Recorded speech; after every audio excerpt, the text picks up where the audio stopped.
G'day folks, well after a long wait the Troopy build continues. Today we're installing an underbody water tank and a Torqit 3.5-inch exhaust, so let's get cracking.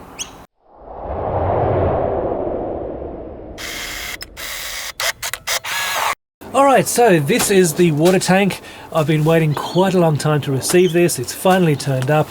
And this is an 85 litre hybrid water tank. It's from Ark Earth and it's got a very special feature, which is why I selected it. Let me open it up and I'll show you what I'm talking about.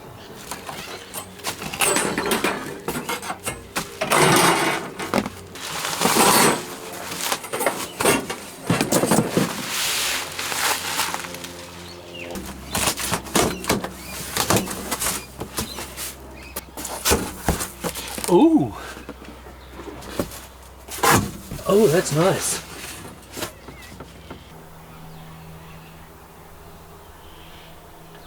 Alright, so this is the water tank. This is an 85 litre underbody water tank. It's made by Ark Earth Manufacturing over in Perth.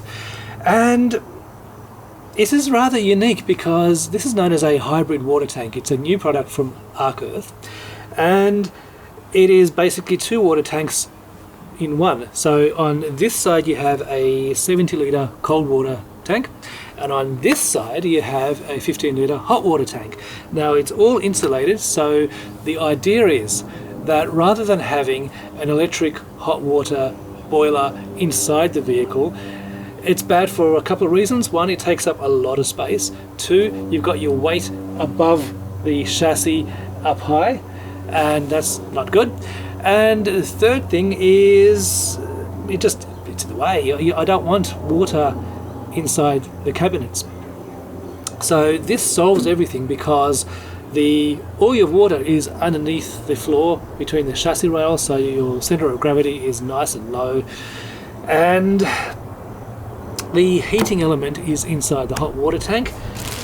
This is a heating element right here, which I will install, and essentially you get a nice hot water tank and cold water tank. I will plumb it up so that the hot and cold water is combined to just the right temperature for showering, etc.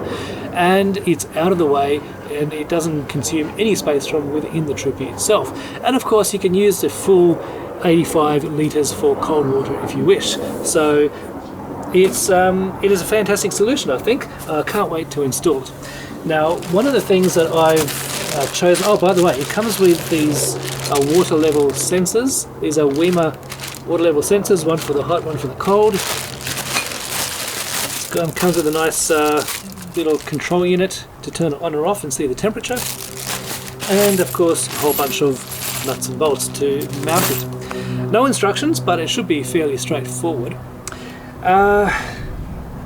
It's not the lightest thing in the world, so I don't know how I'm going to do this by myself, but I'll cross that bridge when I get to it. Now, the reason that I mentioned at the start of the video that I'm installing a Torqit 3.5-inch exhaust is because the original factory exhaust has a whopping great big muffler right in the middle, and in order to make room for the tank we need to remove that muffler and essentially replace the factory exhaust with the Torqit 3.5-inch exhaust, which is a lot more slimline. So that is an unexpected but desirable outcome of putting this water tank in. So a nice sounding Troopy, V8 Troopy is always good, so the exhaust is going to help me achieve that as well. The other good thing about this tank is the hot water tank is close to the exhaust side. And now this is once again insulated, but having some residual heat from the exhaust heating the hot water side of the tank is a desirable outcome. And of course the two tanks are insulated from each other, so you're unlikely to get much of that that heat permeating into the cold water side of the tank. The next step is to have a look at the Torqit exhaust and then remove the factory exhaust, bolt the tank in, and then bolt the Torqit exhaust in and try it all out. Alright, so here we have the Torqit 3.5-inch exhaust. Let's see what's in the box.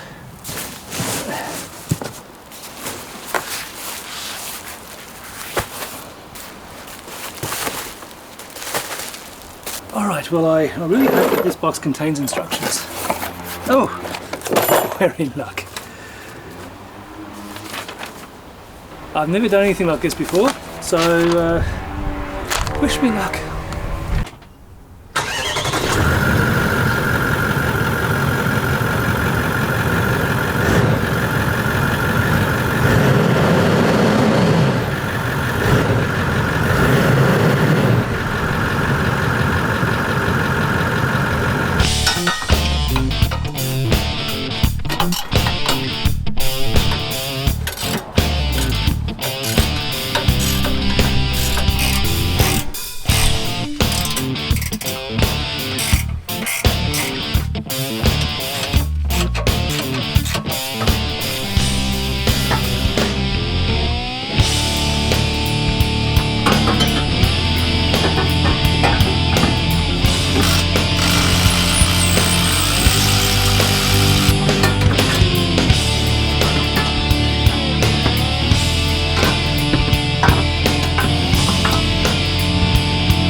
Alright, sit rep.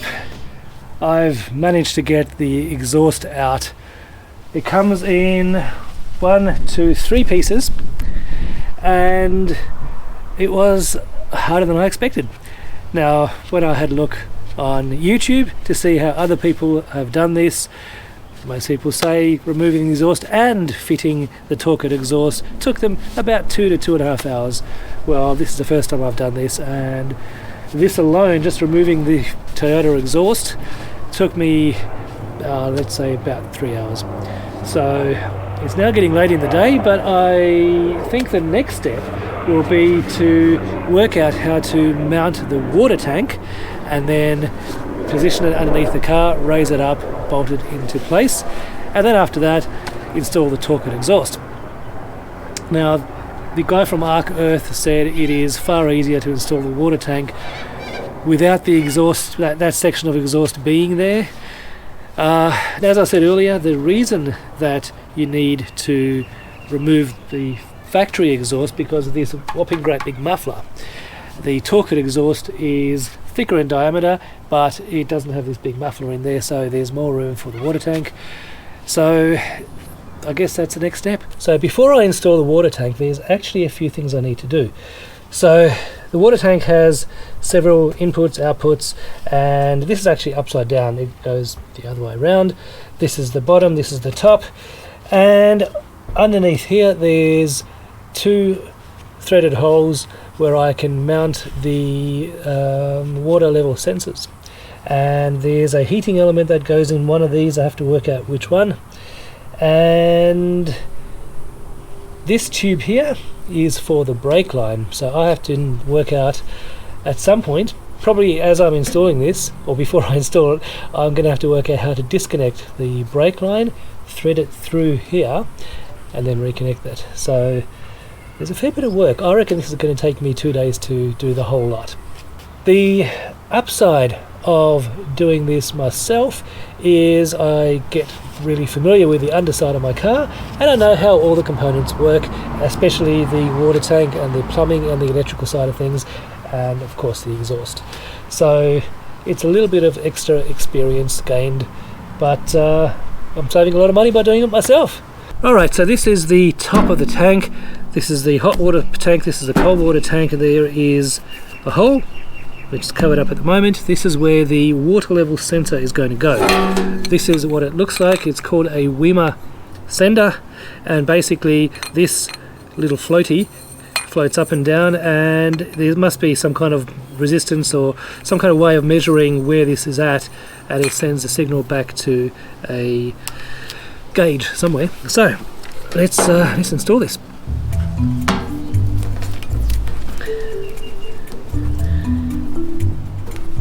Now I'll try and keep this as clean as possible and make sure there's nothing falling into the hole. There we go, it's taped up very nicely. They've provided a nice little gasket which will go here. Line it up with the screw holes like that, and this then goes down there.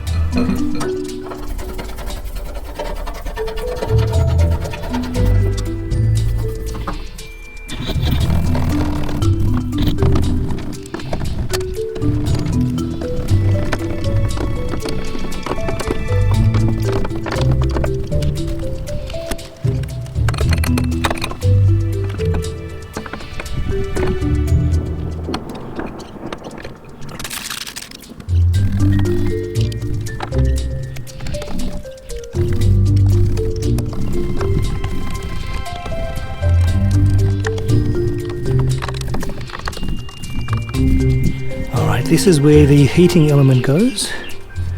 Let's peel that back.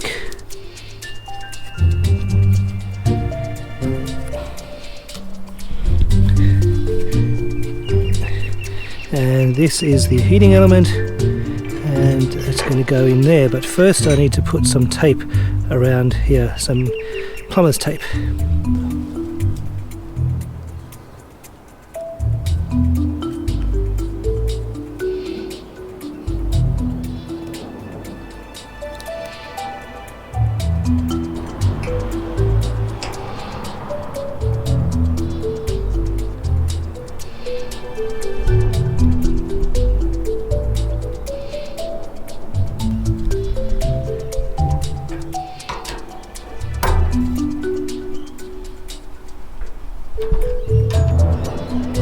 We have, that would be a breather, cold input, cold output, hot input, hot output. There's my heating element, hot water sender, water level sender, cold water level sender, and that is the power for the heating element. Alright, so this is day number 3 working on the Troopy. So far what I've done is I have managed to install the mounting bracket that comes with the water tank onto the underside of the Troopy. That was a little bit fiddly, but I managed to get it done okay. Everything is really nicely done. The next step was to remove the prop shaft, just one end of it. So I've marked it to make sure it doesn't move, and I'll remove the rear end of the prop shaft. I've put it down on the ground, and that's just so that it's out of the way. The next step after that was to remove the handbrake cable. Now that took me probably about 2 hours. It's not, looking back on it, it's not a particularly difficult thing to do, but at the time every single step was, how do I do this? How do I do the next step? So now that I've done it, it's not a problem. I know how to do it. It's fairly straightforward. But if it's the first time you're doing it, it'll take a little bit of time. It's not very difficult. So I needed to remove the handbrake cable so that I could thread it through the water tank. I now have the water tank underneath the car. It fits nicely. This is an unmodified Troopy, so it's not lifted, and the water tank fits just underneath the Troopy, so I could push it in underneath on a cardboard box. It's now sitting under there, and I have a lifting device here to put it underneath the water tank and lift it into position. So the plan is I'm going to crawl underneath it and put some wood underneath the water tank as I lift little bits of it up high enough so that I can get this underneath it and then lift it into position and bolt it in. So that's the plan. As with every step so far, it's taken a lot longer than expected because it's the first time I'm doing this, so I have to work out how to do it. But I've never shied away from a challenge, so let's get cracking.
I'd just like to pause this video right here to remind you that 50% of the viewers of my videos are not subscribed. If you like my videos, please consider subscribing and hit the notification bell, because that way you won't miss out on future videos. And please, if you like the videos, click on like, because that helps me out a hell of a lot. Thank you so much. Let's get back to the video. Alright, so now we are on the home stretch. Now you can see that I've lined the two exhausts next to each other. You've got the original factory exhaust and you've got the 3.5-inch Torqit DPF back exhaust. And it is massive compared to the factory one. So this should be relatively simple. I'm going to bolt in one bracket and then piece by piece bolt in each section of the exhaust.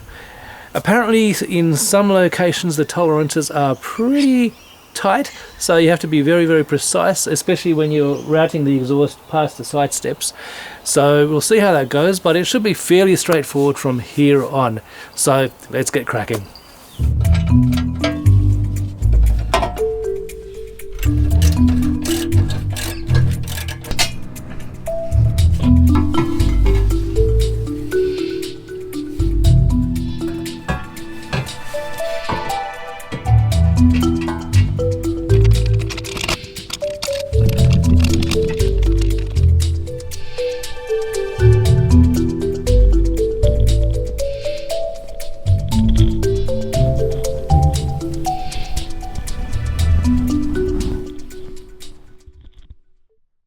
Alright, so we've gotten to the end of the project. The water tank is in, the exhaust is in. It took a little bit longer than what I was expecting, but hey, this is the first time I've done it. But the key thing is, I did it all by myself. It is in, and if I can do it, you can do it. One last thing is to start up the car and see what it sounds like. I don't know what to expect. I hope the car starts. I'm pretty sure I've got everything connected. I don't have any spare bolts, which is always a good sign. Oh jeez. In neutral, yes.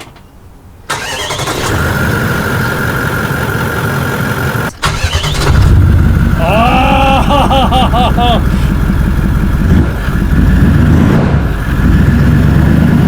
That is a bloody awesome sound. It's grunty.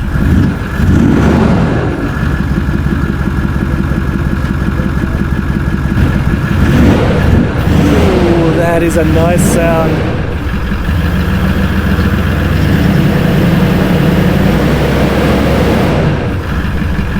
Oh, I love it. I love it. So that's the Ark Earth 85-litre hybrid water tank installation and the Torqit 3.5-inch exhaust installation. And so far, big thumbs up from me. It sounds fantastic, and I'm sure the water tank will be fantastic. I'm going to save the plumbing installation until the next video. That is going to be super interesting. Stay tuned. I'll see you then. Cheerio, folks.